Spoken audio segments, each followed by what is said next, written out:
The dirty washcloth slapped against the cold marble floor of the estate, sending gray water across my feet as I watched my daughter Samantha scrubbing her mother-in-law's diapers with raw, bleeding knuckles.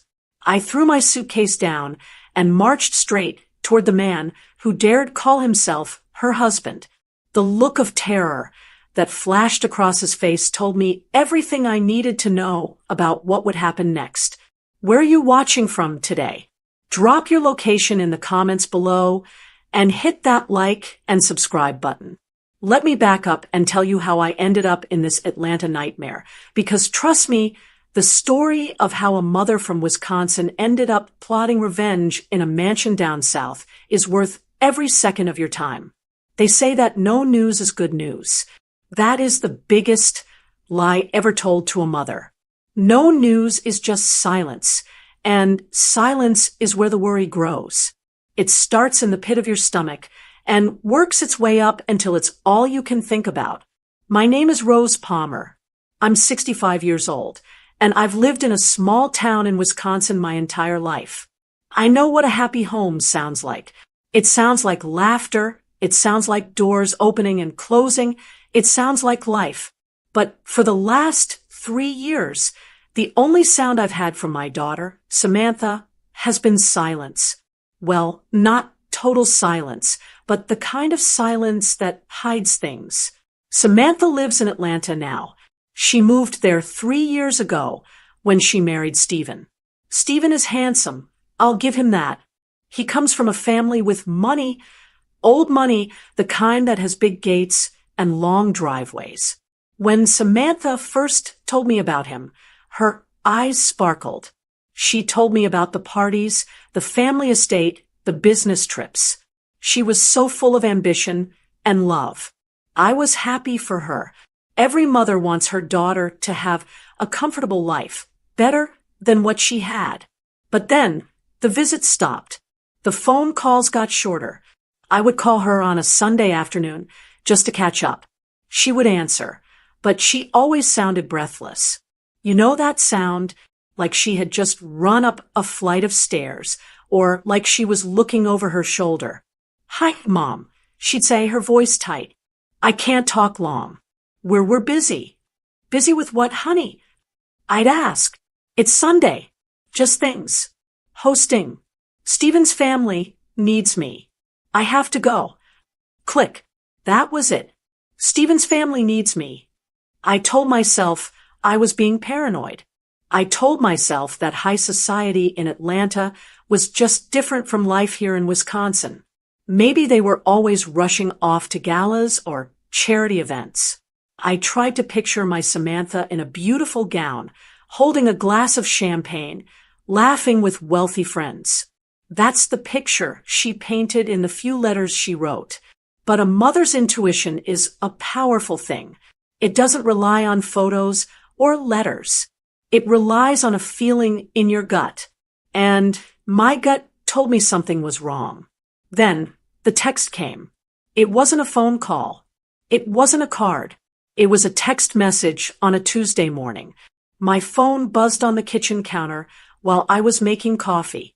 I wiped my hands on my apron and picked it up. It was from Stephen. "Mother is asking to see you. Come for a week." I stared at the screen. I read it again. "Mother is asking to see you. Not Samantha misses you. Not we would love to have you. Not please come visit." It was cold. It was transactional. And it was strange. Why was Stephen's mother asking to see me? I had only met the woman once, briefly, at the wedding. Lucille. She was a stern woman, sitting in her wheelchair like a queen on a throne, barely looking at anyone. Why would she want to see me now, after 3 years of ignoring my existence? I tried to call Samantha immediately. It went straight to voicemail. I tried Stephen. No answer. I sat down at my kitchen table, my coffee going cold. A normal person might be excited. A sudden invitation to a mansion in Atlanta, a chance to see my daughter. It should have been a happy moment, but the hair on the back of my neck stood up. "Mother is asking to see you." It felt like a summons. It felt like a command. But more than that, it felt like an opening, a crack in the door that had been shut in my face for 3 years. I didn't reply to the text right away. I went to the hallway closet and pulled down my old suitcase. I unzipped it on the bed. As I started folding my clothes, my hands were shaking. I wasn't shaking with excitement. I was shaking with nerves. I packed my sensible shoes, my Sunday dress, and my thick cardigan because airplanes are always cold. I walked over to the dresser and picked up a framed photo of Samantha. It was taken right before she left for Atlanta. She was smiling, her cheeks flushed pink, looking right at the camera. She looked unstoppable. That was the girl I raised. Strong, smart, full of life. Where was that girl now? Why hadn't she been the one to text me? Why did she sound so scared on the phone? I looked at her face in the photo and made a promise. "I'm coming, Sam," I whispered. "I'm coming to see what's really going on." I texted Stephen back 2 words. "I'll be there." The flight from Wisconsin to Atlanta is long enough to think too much. I sat by the window, watching the clouds. The woman next to me was reading a romance novel, completely relaxed. I gripped the armrest until my knuckles turned white. I wasn't just a mother going for a visit. I was going on a mission. I needed to see Samantha's eyes. You can lie over the phone. You can lie in a text message. You can even lie in a letter. But you cannot lie when your mother is looking you dead in the face. I needed to know why my daughter had become a ghost in her own life. I needed to know why Stephen was the one summoning me. And I needed to know why, after 3 years of silence, I was suddenly allowed inside the gates.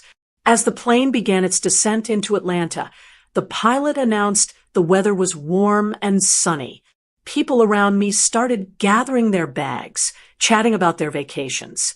I didn't feel the warmth. I felt a chill. I was about to walk into my son-in-law's house, and I had a feeling that the luxury I had imagined was nothing but a coat of paint over something rotting. I took a deep breath, grabbed my bag, and stepped off the plane. I was ready to play the part of the happy, oblivious grandmother. But underneath, I was watching. I was listening. And I wasn't going to leave until I knew the truth. My name is Rose Palmer, and I didn't know it yet, but I was walking straight into a nightmare.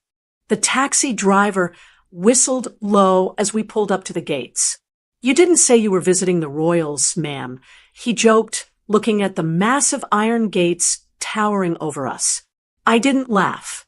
I just stared at the house that loomed at the end of the long, paved driveway. It was a mansion, no doubt about it. It was made of gray stone, with tall windows that looked like unblinking eyes. The lawn was perfect, too perfect. The grass was cut so short it looked like a carpet, and the hedges were trimmed into sharp, severe squares. There wasn't a tricycle in the driveway, no garden hose left out, no flowers that looked like they had been planted with love. It was immaculate, impressive, and completely soulless. It looked less like a home and more like a museum where you aren't allowed to touch anything. I paid the driver and stepped out. The air in Atlanta was humid, heavy against my skin, but as I walked up the steps to the front door, I felt a distinct chill. I reached for the heavy brass knocker, but before my hand could touch it, the door swung open. It was Stephen. "Rose," he said. "No, Mom. No, Mother, just Rose." He was wearing a crisp polo shirt and golf slacks, looking every bit the wealthy master of the house. He didn't smile. He didn't step forward to hug me. He just stood in the doorway, blocking the view inside, and glanced at his watch. A gold watch that probably cost more than my car. "You made good time," he said, his tone flat. He checked the time again, as if I were a delivery he had to sign for. "The flight was on time?" "It was," I said, gripping the handle of my suitcase. "It's good to see you, Stephen." I waited for him to take my bag. That's what a gentleman does. That's what a son-in-law does. But he just stood there for a beat too long, looking at me, before finally sighing a short, sharp exhale through his nose and reaching out to grab the handle. "Come in," he said, turning his back on me. "Don't scratch the floors with the wheels." I stepped inside. The foyer was enormous. You could fit my entire house inside this one room. The floors were marble, polished to a mirror shine, so clear I could see my own tired reflection looking back at me. A massive crystal chandelier hung from the ceiling, catching the light. But it was quiet, dead quiet. "Where is she?" I asked. My voice echoed off the cold walls. "Where is Samantha?" Stephen was already walking away, dragging my suitcase toward a staircase that curved upward. "She's around, probably in the kitchen or the west wing." He didn't even look back. "She knows you're here." He left my bag at the bottom of the stairs and walked off toward a set of double doors on the right. "I have a conference call. Make yourself comfortable. Just try not to disturb Mother. She's resting." And just like that, he was gone. I was standing alone in a house that cost millions of dollars, feeling like an intruder. "Samantha?" I called out, tentative at first. Nothing. I walked further into the house, my sensible shoes clicking loudly on the marble. I passed a formal dining room with a table long enough to seat 20 people. It was set with a lace runner, but no dust. Not a speck. It looked like no one had eaten there in years. Then I saw movement out of the corner of my eye. A door near the back of the hallway swung open. "Mom." The voice was small, thin. I turned around, a smile already breaking across my face, ready to wrap my arms around my beautiful, successful daughter.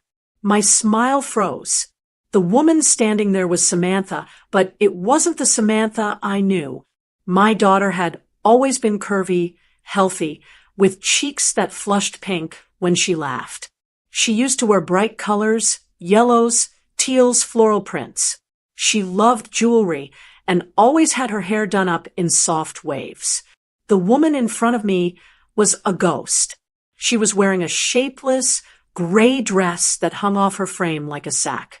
It looked like a uniform, something you'd buy in a bulk pack. Her hair, usually so shiny, was pulled back into a severe, tight bun at the base of her neck, looking dull and unwashed. And she was thin, too thin. Her collarbones poked out from the neckline of the dress, sharp and fragile. "Sam," I whispered. She rushed forward then, closing the distance between us. But she didn't run with the bounce she used to have. She moved quickly, quietly, keeping her head down. She hugged me, and I felt my heart break. Holding her was like holding a bundle of sticks. I could feel her ribs through the thin fabric of that awful dress. She smelled of bleach and lemon cleaner, not the expensive perfume she used to love. "I'm so glad you're here," she whispered into my shoulder. Her voice was trembling. I pulled back to look at her face. She had no makeup on. There were dark, purple circles under her eyes that looked like bruises from lack of sleep. Her skin was pale, almost grayish. "Honey, look at you," I said, my motherly instinct taking over. I reached for her hands to squeeze them, to offer some comfort. That was when I felt it. Her hands. Samantha had always had soft hands. She was an artist, a painter. She took care of her hands. But the hands I was holding now were rough. They were like sandpaper. I looked down. Her knuckles were red and swollen. The skin was cracked and peeling, the way hands get when they've been in soapy water for hours and hours, day after day. Her fingernails were cut down to the quick, no polish, just raw, bitten edges. These were not the hands of a socialite living a life of luxury. These were the hands of a woman who scrubbed floors. These were working hands. "Samantha," I said, rubbing my thumb over a particularly rough patch of dry skin on her palm. "What happened to your hands? Why are they so raw? She yanked her hands away as if I had burned her. She tucked them behind her back, her eyes darting toward the stairs where Stephen had left my bag. It's nothing, she said quickly. Too quickly. Just dry skin. The air in the house is dry. The AC runs a lot. Dry skin? I asked, lowering my voice. Sam, you look exhausted. You've lost so much weight. Are you sick? She shook her head vigorously, a forced, tight smile stretching across her face. It didn't reach her eyes. Her eyes remained terrified. No, Mom, I'm fine. I'm great. I've just been keeping active. Stephen likes us to eat healthy. It's a lifestyle change. A lifestyle change. Starvation isn't a lifestyle. And the dress? I asked, gesturing to the gray sack she was wearing. Since when do you wear this? You used to love color. It's just practical, she stammered. For around the house. It's comfortable. She was lying. I knew it. She knew it. But before I could press her, before I could ask why her husband greeted me like a nuisance, and why she looked like a servant in her own home, a sound cut through the air. Ding, ding, ding. It was a sharp, metallic sound. A bell. An old-fashioned handbell, ringing from somewhere upstairs. The reaction was immediate. Samantha jumped. Actually jumped like she had been slapped. The color drained from her face, leaving her even paler than before. Her posture shifted instantly from my daughter to a soldier on alert. I have to go, she gasped. She was already backing away from me. What? Sam, I just got here, I said, reaching for her. Who is ringing a bell? It's Lucille, she said, her voice dropping to a frantic whisper. She's awake. She needs me. I can't keep her waiting. Lucille. I asked, confused. Stephen's mother? Can't Stephen go? Or a nurse? No. Samantha looked at the stairs with genuine fear in her eyes. No, she wants me. Only me. Please, Mom, just sit down. I'll be back. I just have to see what she wants. Ding, ding, ding. The bell rang again, louder this time, impatient, demanding. I'm coming. Samantha yelled up the stairs, her voice cracking. She turned and ran. She didn't walk. She ran up those marble stairs, her gray dress swishing around her thin legs. I stood there, my hand still reaching out to empty air. I watched my daughter disappear onto the landing. I heard a door open upstairs, and then a shrill, muffled voice shouting something I couldn't make out. Then the door closed. Silence returned to the hallway. I looked around the grand, empty foyer. I looked at my lonely suitcase sitting by the bottom step. I looked at the reflection of myself in the polished floor. I had been in the house for less than 10 minutes. My son-in-law had dismissed me. My daughter looked like a malnourished prisoner, and she was running at the sound of a bell to serve a woman who had ignored us for 3 years. I walked over to a velvet armchair near the entrance and sat down, not because I was comfortable, but because my legs felt weak. I looked at my own hands resting on my lap. They were shaking again. Samantha wasn't hosting parties. She wasn't drinking champagne. She was wearing a uniform and hiding her hands. The suspicion that had started as a small knot in my stomach on the plane was now a heavy stone in my chest. I wasn't just a visitor. I was a witness. And whatever was happening in this house, whatever had turned my bright, happy girl into that terrified shadow, I was going to find out. I sat in the silence, listening to the hum of the expensive refrigerator in the distance, and waited for the bell to ring again. I have slept in many beds in my life. I've slept on lumpy mattresses in cheap motels and on the floor of a hospital waiting room when Samantha was getting her tonsils out. But I have never been as uncomfortable as I was in that guest room in Atlanta. The bed was huge, covered in sheets that felt like silk, but the house itself felt wrong. It was too quiet. It was the kind of silence that feels heavy, like the air is holding its breath waiting for something bad to happen. I lay there staring at the ceiling, watching the shadows from the tree branches outside move across the plaster. I checked the clock on the nightstand. It was 2 a.m. I turned over, trying to force myself to sleep, telling myself I was just being an overprotective mother. Everything is fine, I told myself. Stephen is just stressed. Samantha is just tired. You are imagining things. And then I heard it. It was a faint sound. Swish. Scrub. Swish. Scrub. It stopped, then started again. It was rhythmic. It sounded like a brush against stone. I sat up. The house should have been asleep. Stephen had said he had an early meeting.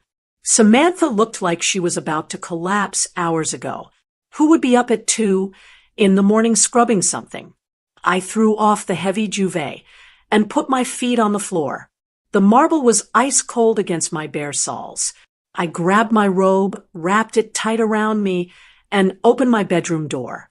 The hallway was pitch black, except for a sliver of yellow light coming from under a door at the far end of the corridor. That was the east wing. The wing Stephen had pointed to earlier, saying, "Mother is resting." I didn't call out. I didn't turn on the hallway lights. I walked softly, sticking to the runner rug in the center of the hall, so my footsteps wouldn't echo. As I got closer, the sound got clearer. It wasn't just scrubbing anymore. I heard the distinct sound of water splashing into a bucket. And then I heard a voice. It was a sharp, biting voice. "You're doing it wrong. Again. Are you stupid?" I froze. That wasn't Samantha. That was an older woman. Lucille. I crept closer to the door. It was cracked open just an inch. I pressed my ear toward the gap. "I'm sorry, Lucille," I heard Samantha whisper. Her voice was trembling, wet with tears. "I'm trying to be gentle." "Gentle? You're clumsy," the old woman snapped. "You're rough and useless. Just like your mother, I assume." She raised a simpleton. My blood turned hot. It rushed to my face so fast I felt dizzy. "Just like your mother." I pushed the door open. I didn't slam it. I just pushed it wide enough so I could see. The smell hit me first. It wasn't the smell of a luxury home. It was the smell of sickness, stale air, rubbing alcohol, and the unmistakable, sharp odor of human waste. It was the smell of a nursing home that hadn't been cleaned properly. And then I saw them. Lucille was lying in a massive four-poster bed. She looked frail, but her eyes were sharp and mean. She was watching Samantha with a look of pure disgust. And my daughter? Samantha was on her knees beside the bed. She wasn't wearing gloves. She was holding a soiled adult diaper in one hand and a washcloth in the other. A plastic red bucket of gray. Soapy water sat on the expensive rug beside her. She looked exhausted. Her hair was falling out of that tight bun, sticking to her sweaty forehead. She was wiping the old woman's legs, her movements frantic and terrified. "Lift my leg higher," Lucille barked. "God, do I have to tell you everything?" Stephen should have married a nurse, not a charity case. "I'm sorry," Samantha sobbed, quietly, dropping the soiled diaper into a trash bag that was already full. "I'm hurrying." "Don't cry," Lucille hissed.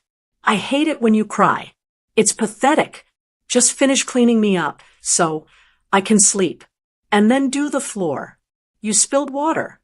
I watched my daughter, my beautiful, artistic, brilliant daughter, dip her raw, cracked hands back into that dirty water to wring out the rag. She looked broken. She didn't look like a wife. She looked like a slave. I couldn't watch another second. "Samantha," my voice came out louder than I intended. It wasn't a question. It was a command. Samantha's head snapped up. When she saw me standing in the doorway, her face went white. She looked like a deer caught in headlights. She immediately tried to hide the rag behind her back, as if she were a child caught doing something wrong. "Mom," she whispered. "Mom, go back to bed. Please." Lucille turned her head slowly on the pillow. She looked at me, her eyes narrowing. She didn't look embarrassed. She looked annoyed that she had been interrupted. "Get out," Lucille croaked. "This is private." I ignored the old woman completely. I walked straight into the room. The smell was overpowering now, but I didn't care. I walked right up to Samantha, grabbed her by the arm, and pulled. "Get up," I said. My voice was shaking. Not with fear, but with a rage I hadn't felt in decades. "Mom, I can't," Samantha pleaded, trying to pull her arm back. "I'm not done. She needs." I said, "Get up." I yanked her harder. Samantha stumbled to her feet, water dripping from her hands onto her dress. "Rose, what do you think you are doing?" Lucille screeched from the bed. "She isn't finished. I need to be changed." I didn't sleep the rest of that night. How could I? I lay in that silk bed, staring at the ceiling fan spinning round and round, listening to the silence of the house. Every time I closed my eyes, I saw Samantha on her knees. I saw the gray water in that bucket. I heard the way she whimpered when I touched her arm. By the time the sun came up, the rage inside me had settled into something cold and hard. It wasn't just anger anymore. It was a plan. I went downstairs at 7 o'clock. Stephen was already at the kitchen table. He was dressed in pristine white pants and a blue polo shirt smelling of expensive cologne. He was eating scrambled eggs and reading something on his tablet. He looked rested. He looked like a man who hadn't a care in the world. Samantha was there, too. She was standing by the stove, waiting for the kettle to boil. She looked even worse in the daylight. Her skin was gray, and her eyes were puffy from crying. When she saw me, she gave a tiny, terrified shake of her head. "Don't say anything," her eyes begged. "Please." I pulled out a chair and sat down. "Good morning, Rose," Stephen said, not looking up from his screen. "Did you sleep well?" I took a sip of the coffee he had poured for himself, not waiting to be offered any. Like a baby, I lied. My voice was steady. "The bed is very comfortable." "Good," he said, finally glancing at me. "I have to head out early. I have a lot of meetings today. Business doesn't stop, even on weekends." I looked at his clothes. "Meetings?" I asked innocently. "You're dressed for the golf course, Stephen." He didn't even blink. "Networking, Rose. That's how deals are made in Atlanta. On the green. You wouldn't understand the corporate world." He stood up, wiping his mouth with a cloth napkin. He walked over to Samantha, kissed her on the cheek, a cold, empty peck, and patted her shoulder. "Mother needs her breakfast by 8 sharp. Don't burn the toast this time." Samantha flinched. "Yes, Stephen. Have a good day." He grabbed his car keys and walked out the door. A moment later, I heard the roar of his sports car engine fading down the driveway. The second he was gone, the air in the kitchen changed. Samantha slumped against the counter, letting out a breath she must have been holding all morning. "Mom," she whispered, "about last night." "We aren't talking about last night right now," I said, standing up. "I'm feeling a little jet-lagged, Sam. I think I'm going to go back upstairs and lie down for a bit. You take care of your Judy's." I couldn't look at her. If I looked at her, I would cry, and I didn't have time for tears. I needed her busy. I needed her distracted with Lucille, so I could do what I needed to do. "Oh," she said, sounding disappointed but relieved. "Okay, I'll bring you some lunch later." I waited until she went upstairs with a tray of food for Lucille. I listened for the sound of that bedroom door closing. Then I moved. I didn't go to my room. I went straight to the heavy oak door at the end of a hallway on the main floor. Stephen's home office. I had seen him go in there yesterday. He had closed the door firmly, like it was a vault. But Stephen was arrogant. Men like him always are. They think they are the smartest people in the room. They think their wives are too scared to snoop, and their mother-in-laws are too old to notice anything. I tried the handle. Locked, of course. But I grew up with 3 brothers. I knew where men hid things. I checked the top of the door frame. Nothing. I checked under the hallway rug. Nothing. Then I walked over to the antique vase sitting on a side table right next to the door. I tilted it. There, sitting in the bottom of the empty vase, was a small brass key. My heart was hammering against my ribs as I fished it out. I slid the key into the lock. It clicked. I slipped inside and closed the door behind me, locking it again. The office smelled like leather and cigar smoke. It was a beautiful room, lined with bookshelves and filled with expensive art. A massive mahogany desk sat in the center, looking like it belonged to a president. I didn't admire the furniture. I went straight to the desk. I wasn't sure what I was looking for. Maybe a letter? Maybe a diary? But what I found was so much worse. The desk was cluttered with papers. Stephen wasn't tidy. He was careless. He had left a stack of mail right on top of his blotter. I started flipping through it. Bills, invitations, golf magazines. Then I saw it. A bank statement from Peachtree Private Wealth. I opened it. My hands were shaking so bad the paper rattled. I looked at the balance. I had to put my glasses on to make sure I was seeing it right. $2,450,000. $2 million. I felt the air leave my lungs. Last night, my daughter had told me they fired the nurse to save money. She told me they were in a tight patch. She told me she couldn't afford gas money. There was over $2 million in this account alone. I kept digging. I opened the next envelope. It was a credit card statement, not a joint card, a card in Stephen's name only. I scanned the charges. Green Creek Country Club. Membership dues, $15,000. Atlanta Motors. Lease payment, Porsche 911, $2,200. Diamond District Jewelers, $4,500. Ritz-Carlton Hotel, $800. The dates were recent. Last week. Yesterday.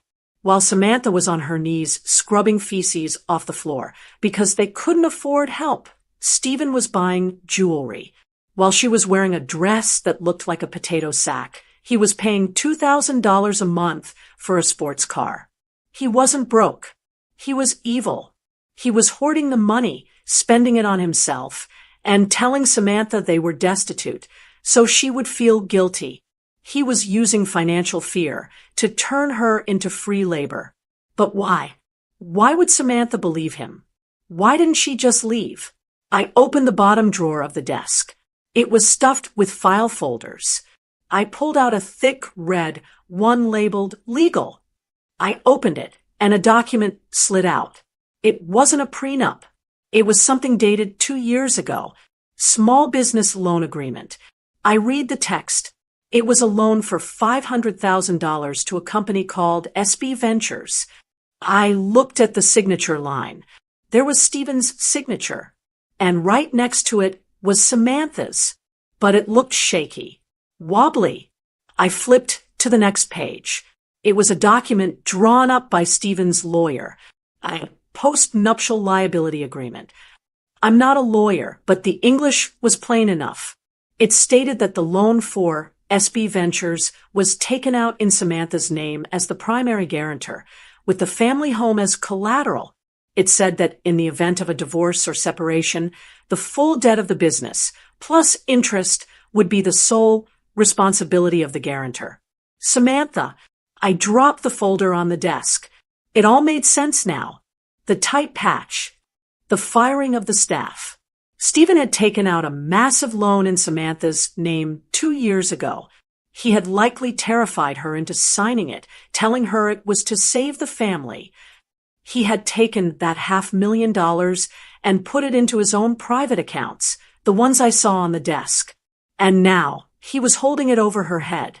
If she left him, she wouldn't just be leaving with nothing. She would be leaving with a $500,000 debt she couldn't pay. He would keep the house, keep the money, and she would be ruined. She would be bankrupt. He had built a cage, not with bars, but with paper and ink. He had convinced her that she was the one dragging them down, that she owed him. He had made her believe that working as a servant was her penance, her way of paying off a debt that he had manufactured.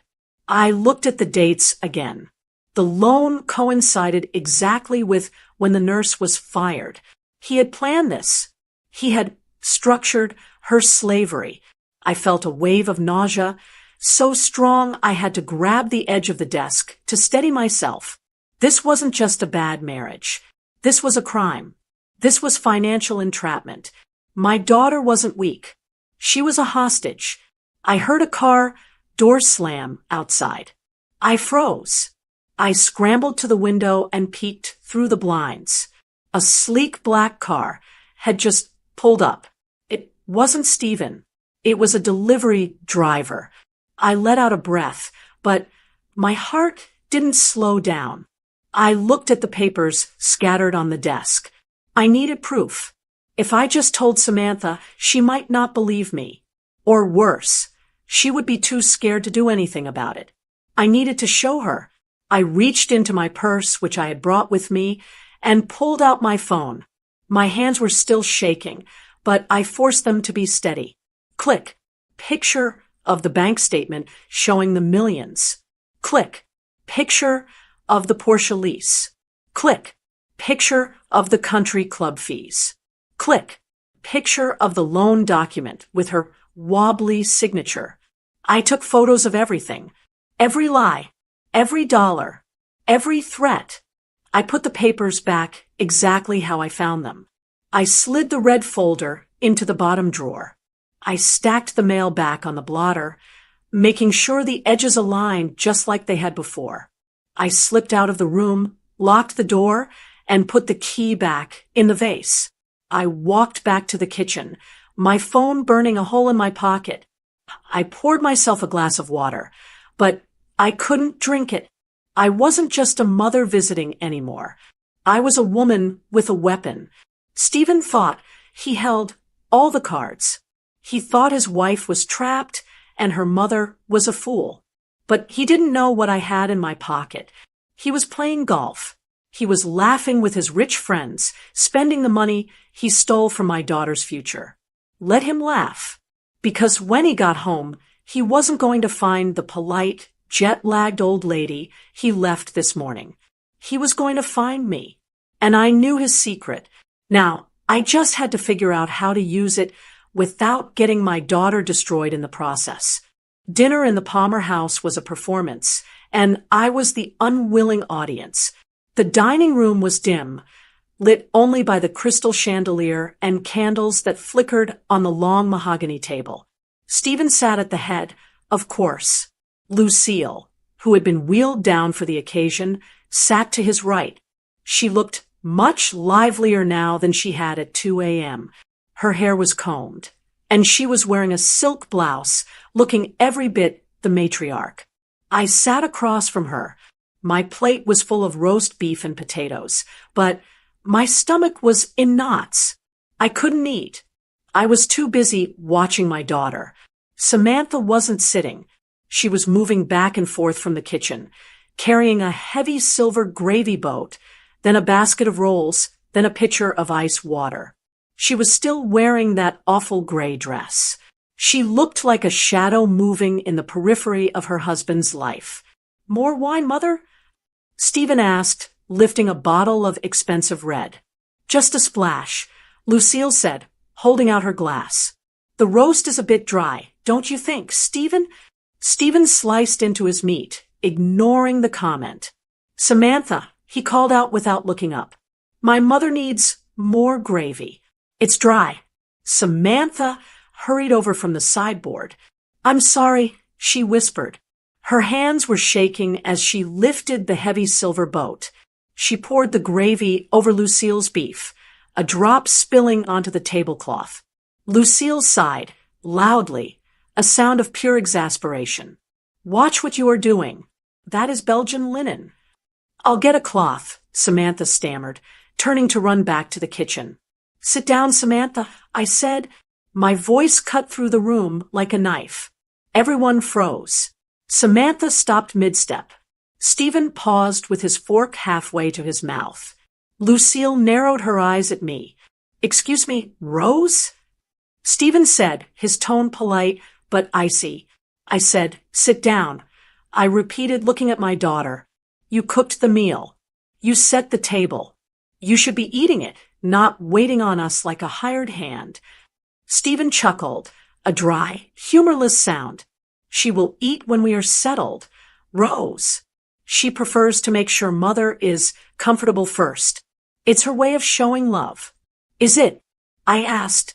I turned my gaze to him. "Or is it her way of paying off a debt she thinks she owes you?" The air left the room.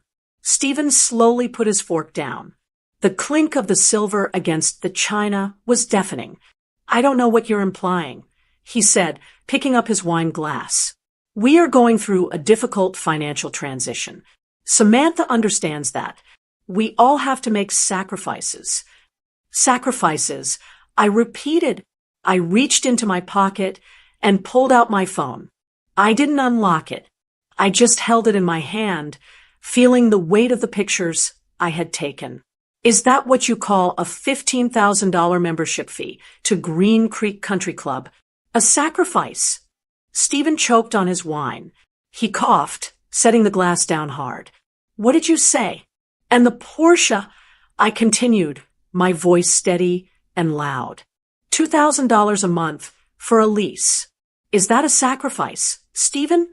Or is that just a toy you bought while your wife scrubs your mother's waste off the floor?" Samantha dropped the serving spoon she was holding. It clattered onto the floor. "Mom, stop," she whispered, her eyes wide with terror. "Please don't." "No, I won't stop," I said, standing up. My legs were trembling, but I forced myself to stand tall. "You told her you were broke. You told her you fired the nurse because you couldn't afford help. You lied." I looked him dead in the eye. "You fired the nurse to buy a boat, Stephen.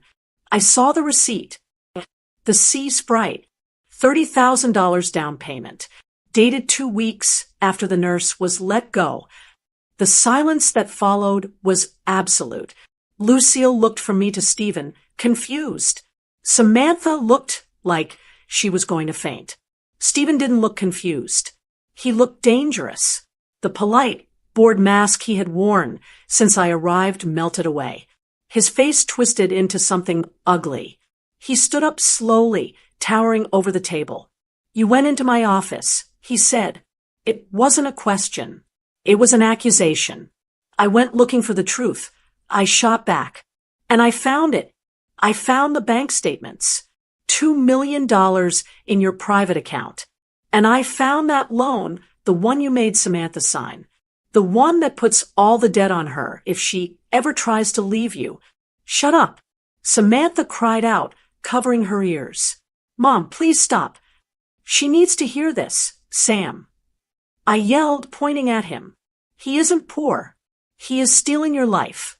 He has millions sitting in the bank while he watches you work yourself to the bone." Stephen slammed his hand on the table. The plates rattled. "Enough," he roared. He walked around the table toward me. He didn't touch me, but he got close enough that I could smell the wine on his breath. "You have no right," he hissed. "You have no right to come into my house, eat my food, and go through my private papers. This is my money. I earned it. I built this estate. And what about her?" I pointed at Samantha, who was sobbing by the sideboard. "She is your wife. She is my helpmate." Stephen shouted, "Do you read your Bible, Rose? A wife is to submit to her husband. She is to serve his family. That is her duty before God. She lives in a mansion. She has a roof over her head that most people only dream of. And what does she do? Does she work? Does she bring in a paycheck? No. So she contributes with her hands. That is fair. That is just. It's slavery. I spat at him. You trapped her with a fraudulent loan. I protected my assets, he countered, his face red. She is lucky to be here. She is lucky I didn't divorce her years ago for being as barren and useless as she is. She earns her keep here. If she doesn't like it, she knows where the door is. But she knows what happens if she walks out that door. He turned to Samantha. Tell her, Sam, tell your mother. Do you want to leave? Do you want to take on that debt and live in a trailer park? Or do you want to do your job and take care of my mother? Samantha was shaking so hard she had to lean against the wall. She looked at me, tears streaming down her face. She looked at Stephen, her tormentor. I want to stay, she whispered. Samantha, I gasped. See, Stephen sneered, turning back to me with a triumphant, cruel smile. She knows her place. She understands duty, something you obviously failed to teach her. He straightened his shirt, regaining his composure. He looked at me with cold, dead eyes. You are no longer welcome in this house, Rose. You can't kick me out. I said, I'm her mother. I can do whatever I want. This is my property, he said. You will leave tomorrow morning. I will have a car ready for you at 8 a.m. If you are not in it, I will have the police remove you for trespassing. And don't think about taking anything from my office. I have cameras. I'll press charges before you get to the airport. He sat back down at the head of the table. He picked up his fork and stabbed a piece of steak.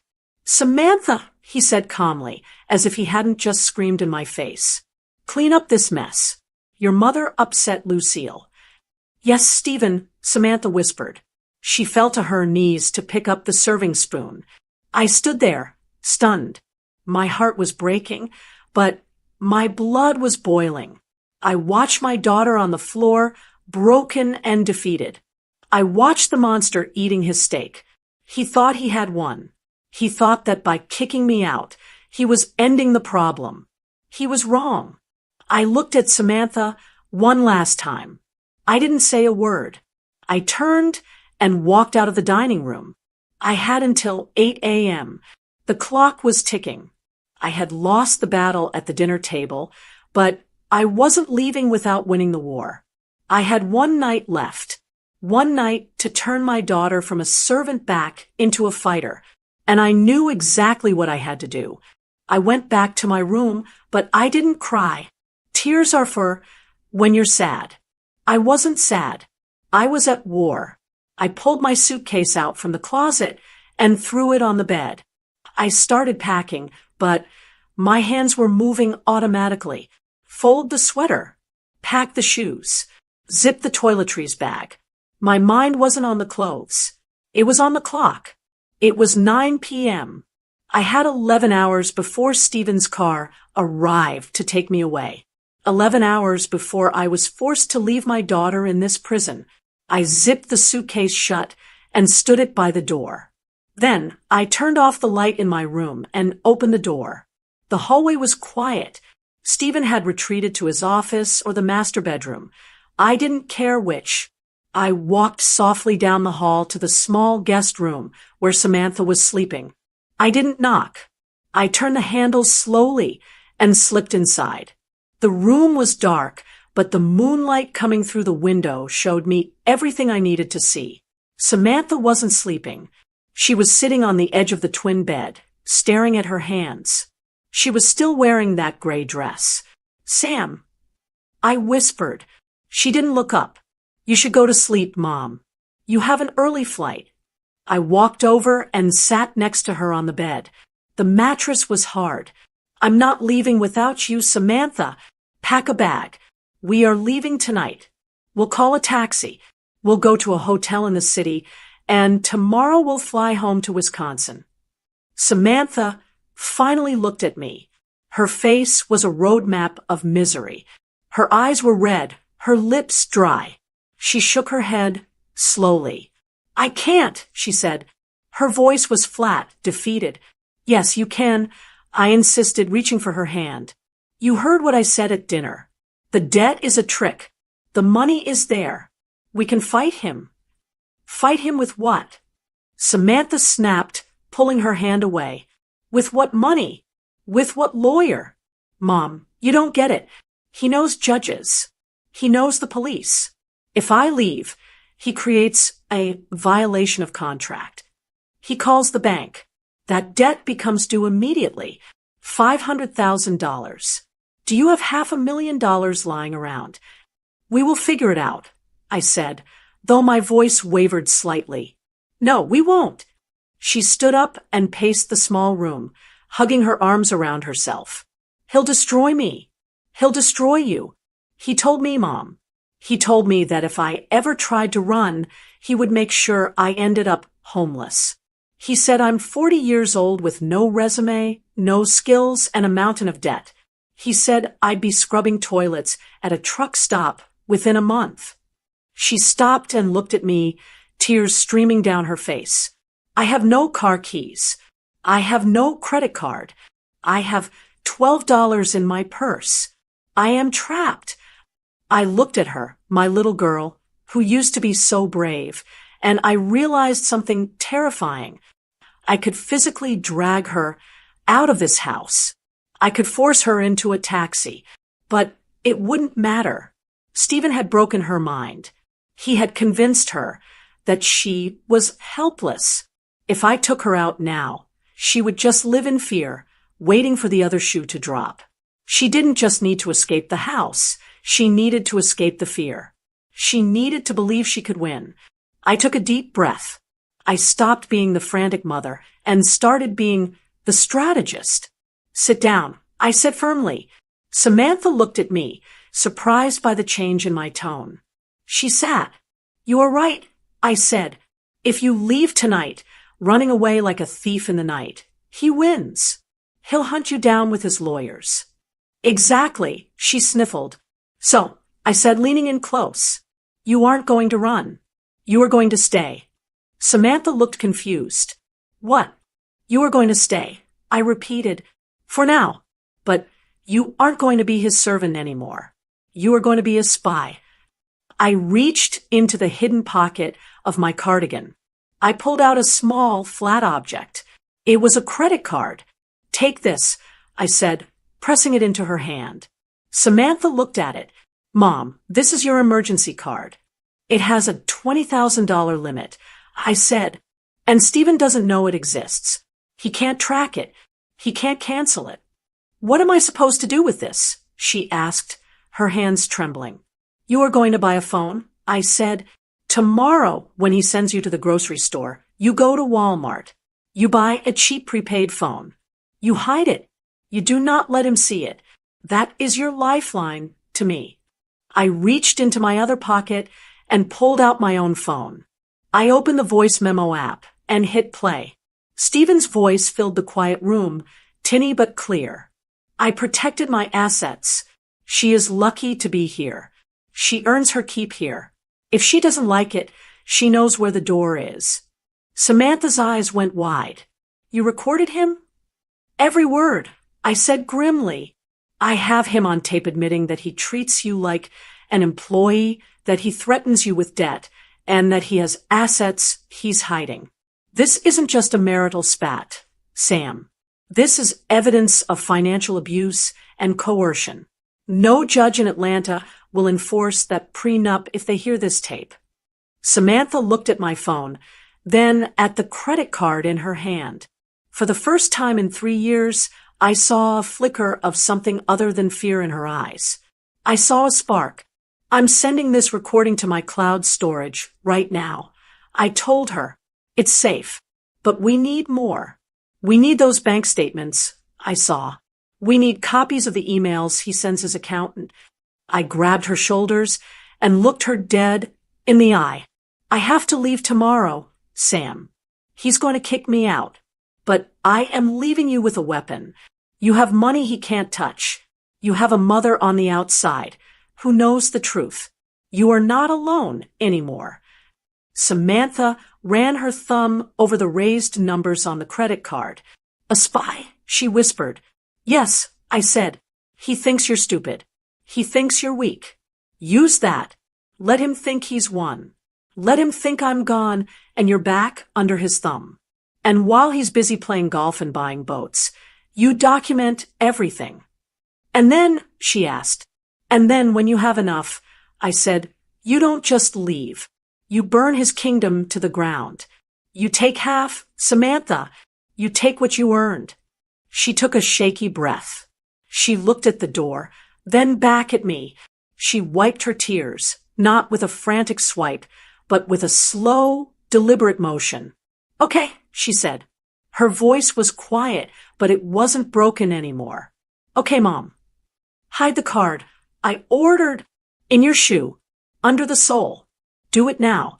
She slipped off her worn-out flat shoe, lifted the insole, and slid the credit card underneath. She put the shoe back on. I love you, Mom, she said. I love you too, I said, standing up. Now get some sleep. You have work to do tomorrow. I walked back to my room, feeling lighter than I had in days. Stephen thought he was sending an old lady home to Wisconsin to knit and cry. He had no idea. He wasn't getting rid of a problem. He was activating a sleeper agent. He had given me an ultimatum. Now, I had given my daughter a plan. I lay down in the dark and closed my eyes. The battle wasn't over. In fact, the real fight was just beginning. And for the first time, I knew we were going to win. 8 o'clock in the morning has never felt so final.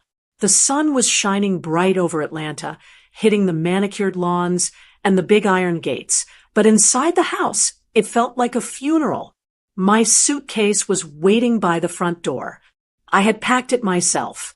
I hadn't slept more than an hour, my mind racing with the plan I had set in motion the night before.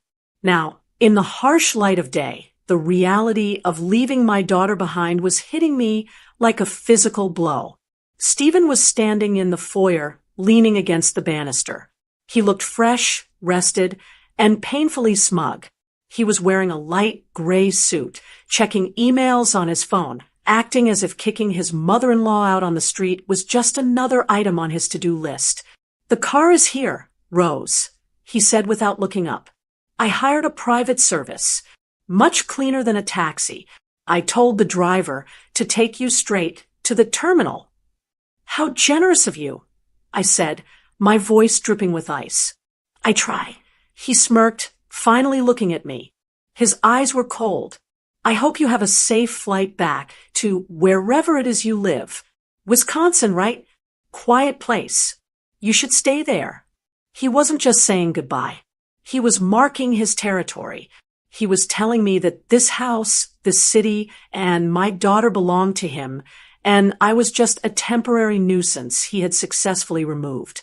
I gripped the handle of my suitcase. Where is Samantha? I asked. I'm not leaving without saying goodbye.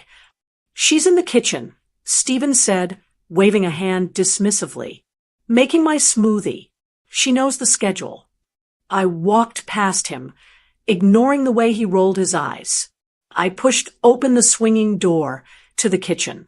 Samantha was standing by the counter. She was slicing strawberries, her movements mechanical. She was still wearing that shapeless dress, but something was different. Her shoulders weren't slumped quite as low. Her hair was brushed. And when she saw me, she didn't look terrified. She looked focused. Mom, she said softly. She put the knife down and wiped her hands on a towel. It's time, honey, I said, walking over to her. I wanted to grab her and run. I wanted to throw her in that car and never look back. But I knew that wouldn't save her. It would only delay the inevitable. She had to save herself. She nodded.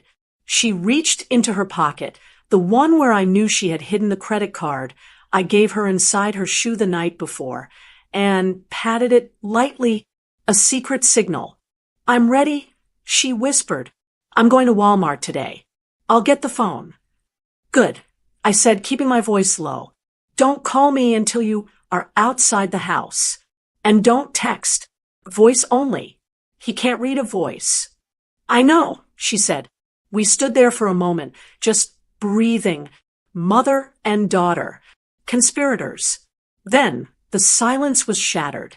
Clang, clang, clang. The bell, that hateful brass handbell, ringing from the upstairs bedroom. It was followed immediately by a screeching voice. Samantha, I'm wet. Samantha. Lucille. I saw Samantha's body tense up out of habit. It was a conditioned response, like a dog flinching at a raised hand. The kitchen door swung open, and Stephen marched in. He looked annoyed, not at his mother, but at his wife. Did you hear that? He snapped. Mother is calling you. Why are you just standing there? Go. Now. He pointed to the door like he was commanding a disobedient puppy. In the past, yesterday, even Samantha would have dropped everything. She would have run. She would have apologized, bowed her head, and scrambled up those stairs to change a grown woman's diaper while her husband drank a smoothie. But today was different. Samantha didn't move. She stood perfectly still by the counter, her hand resting on the towel. She didn't look at the door. She looked at me. Then, slowly, she turned her head and looked at Stephen. Stephen paused, his brow furrowing. He wasn't used to stillness. He was used to obedience. Samantha, he said, his voice dropping an octave, a warning tone creeping in. I said, go get her. She's screaming. I hear her, Stephen, Samantha said. Her voice was calm. It wasn't loud. It wasn't aggressive. It was just steady. Well, he barked. Move. Samantha picked up the knife again. She picked up a strawberry. She sliced the top off, the sound of the blade hitting the cutting board loud in the quiet kitchen. Chop. In a minute, Stephen, she said, I'm saying goodbye to my mother. The air left the room. Stephen's mouth actually fell open. He looked stunned. It was such a small thing. In a minute, but in this house, it was an earthquake. For 3 years, Samantha had never made anyone wait. For 3 years, she had been instant. Excuse me? Stephen sputtered, his face turning red. What did you just say to me? Samantha didn't flinch. She didn't cower. She just kept slicing the strawberry. Chop, chop. I said in a minute, she repeated, not looking at him. Lucille can wait 60 seconds. Mom is leaving. Stephen looked at me, then back at her. He didn't know what to do. He had lost the script. If she had yelled, he could have yelled back. If she had cried, he could have bullied her. But this calm refusal, he had no defense for it. He let out a huff of disbelief, running a hand through his perfect hair. Fine, he spat. Make it quick. If Mother gets a rash, it's on your head.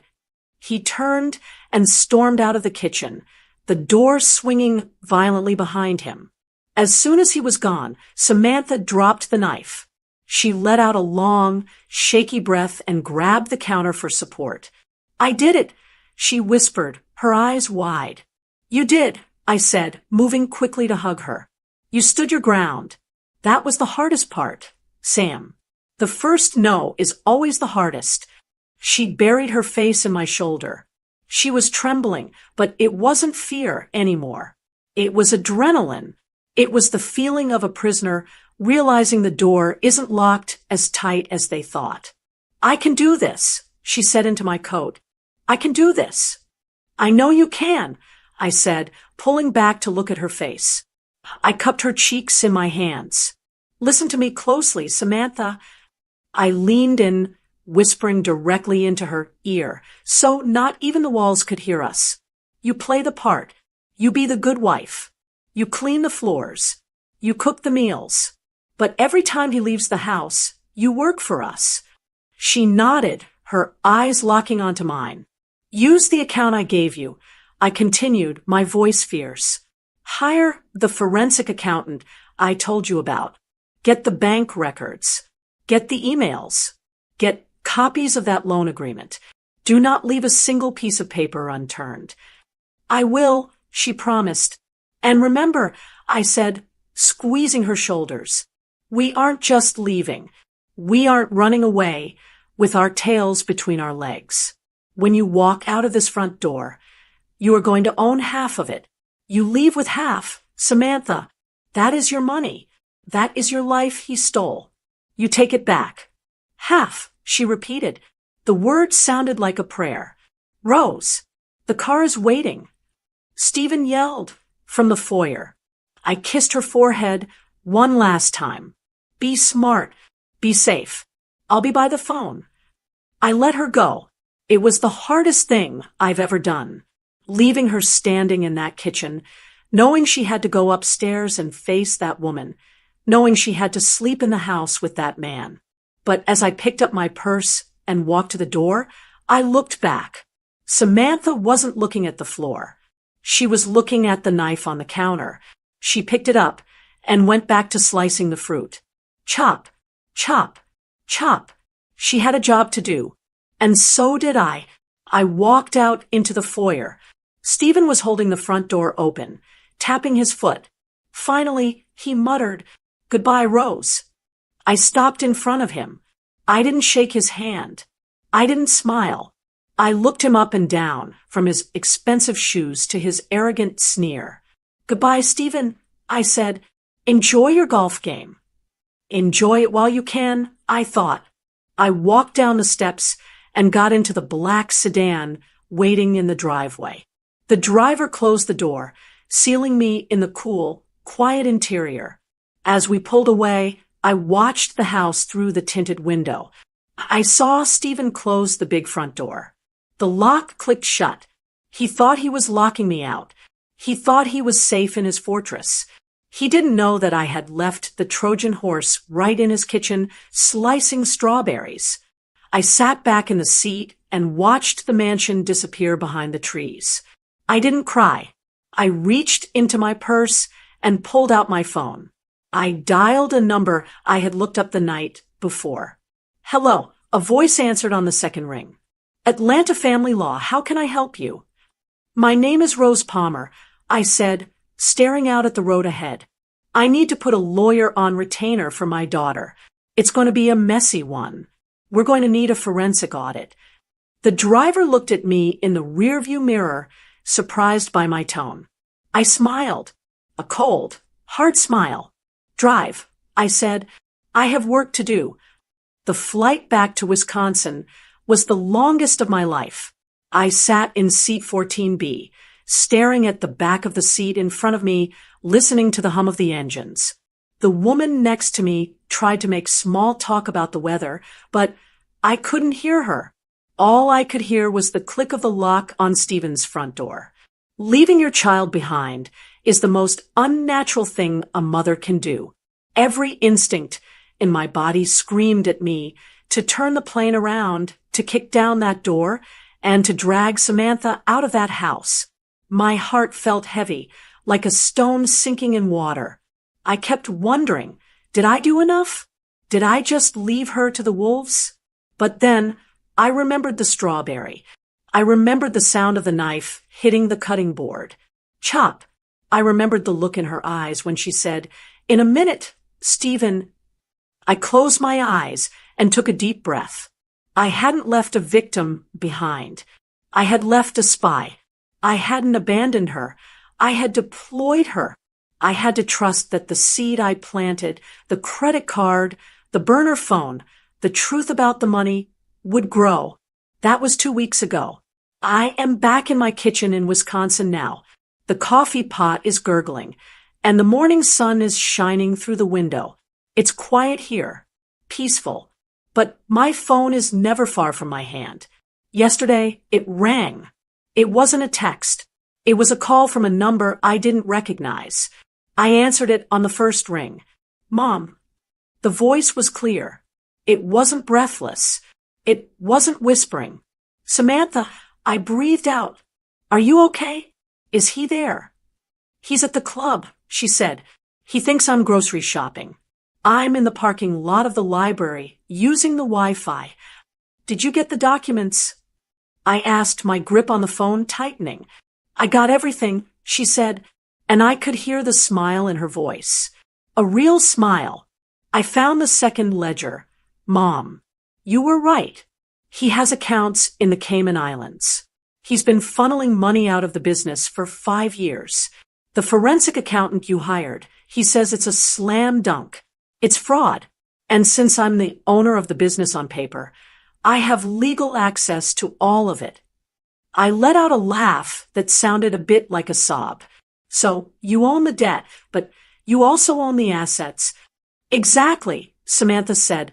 Mr. Henderson says that if we file correctly, Stephen won't just lose the house. He might go to prison for embezzlement.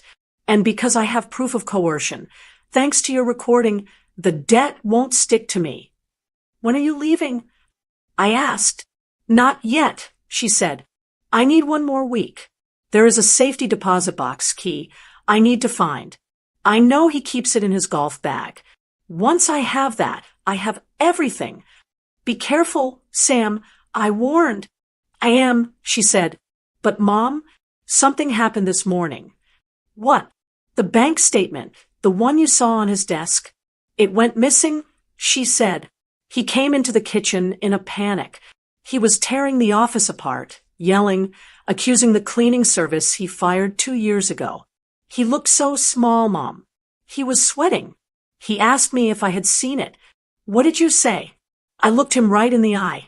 Samantha said. I was washing his dishes. And I said, oh no, Stephen.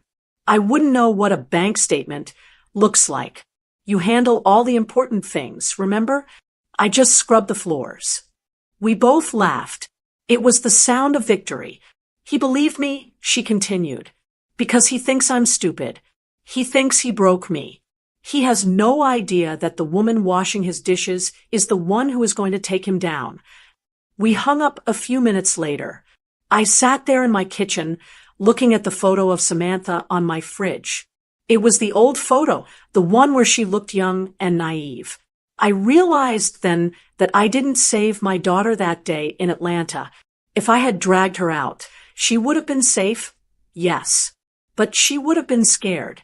She would have spent the rest of her life looking over her shoulder, feeling like a failure who ran away. I did something better. I reminded her who she was. I gave her the tools to fight. I showed her that the monster wasn't a giant. He was just a thief with a loud voice. And now, she isn't running away from the fire. She is walking through it, and she is going to come out the other side holding the keys to her own life. Stephen thinks he is still the king of his castle. He thinks his wife is his servant. But every time he leaves to play golf, the servant becomes the master. And soon, very soon, the lock on that front door is going to change. And this time, Rose Palmer won't be the one waiting outside. Let me ask you, was Rose right to leave Samantha there to fight her own battle, or should she have called the police and forced her to leave immediately? It was a risky choice, but was it the right one? Tell me in the comments. And before you go, I want to connect with you. What city are you listening from? And what time is it there right now? Write it in the comments below. And if you'd like to help me keep sharing these emotional, thrilling stories every day, please consider supporting the channel. Even a small donation makes a big difference. It truly helps keep the channel alive and allows me to bring you more stories like Rose and Samantha's. For more life stories like this, you can explore the other videos on my channel and subscribe so you never miss an update. On the screen, you'll see 2 new stories I'm sure you'll enjoy. Click one and start listening right away.